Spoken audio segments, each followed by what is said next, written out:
Hello and welcome to this Indie Zombie review. I'm Jordan, and today let's talk about Katana Zero.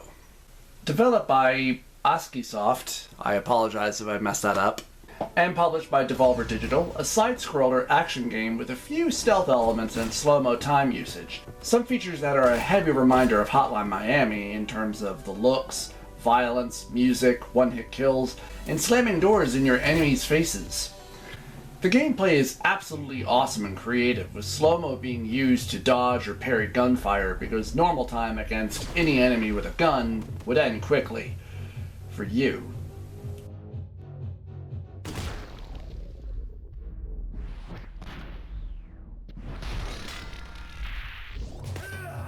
The story is a bit of a mindfuck, and I kinda hate to say this, but doesn't really make much sense, especially upon replaying it.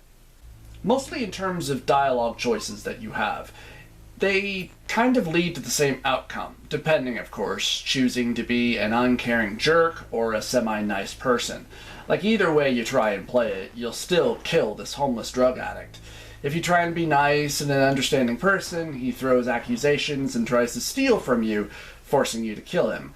Or he just acts like a racist jerk, forcing you to kill him.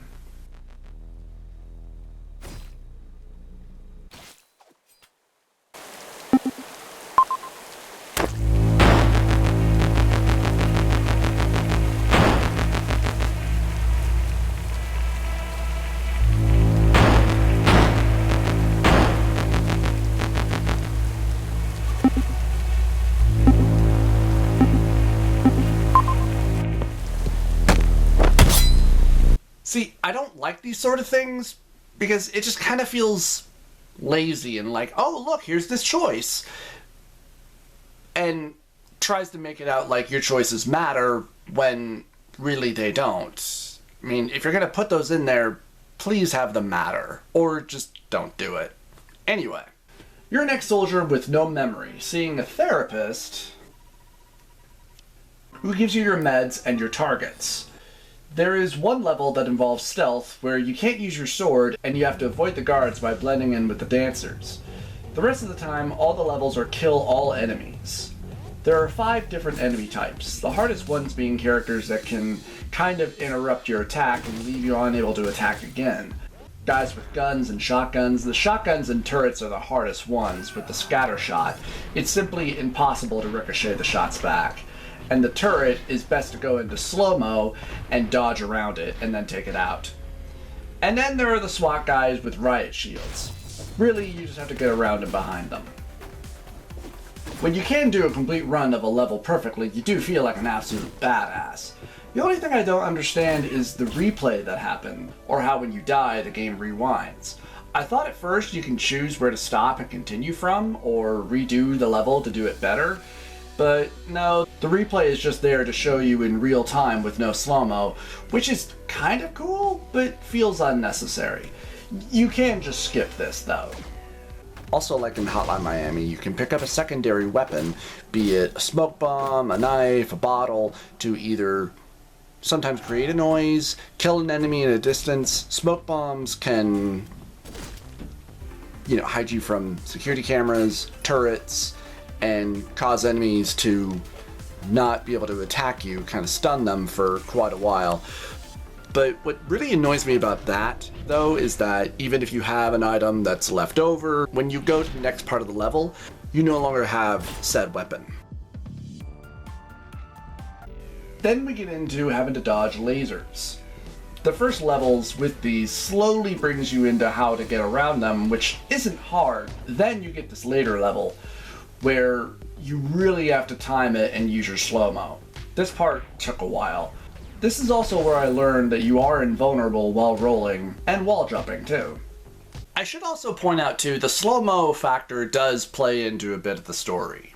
It seems to be an ability or side effect of the drug that your character is on, along with many others.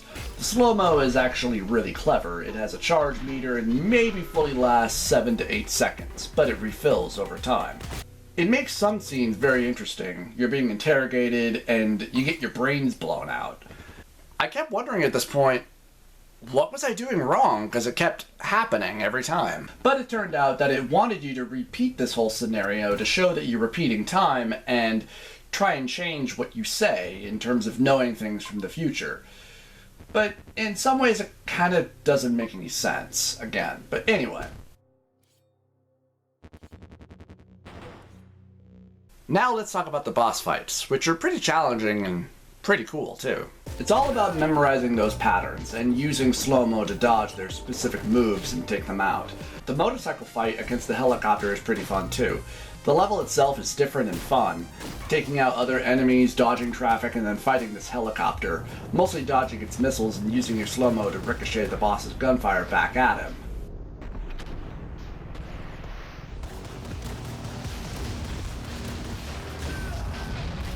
One thing I do regret is you don't get to play as another character that gets introduced later on in the game. They have the same moves, but also have this slow-mo dash they can use, which is really fun, but you only get this one level to play with them in.